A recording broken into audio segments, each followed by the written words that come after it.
Hello guys. Ito nga pala yung nabili kong Android head unit sa TikTok. Mura lang yan guys. Ayan. Radyo. Tapos pag inilagay mo sa home. Ayan. Tapos ito yung menu nya.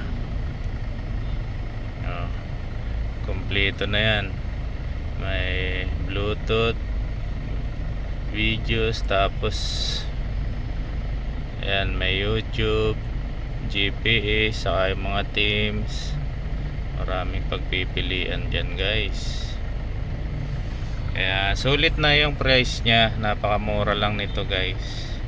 Yan ang ganda. Sound naman yan. Maganda naman ang sound nya. So far okay naman siya. Kaya perfect 10 ang score ko para sa head unit na to. Thank you guys.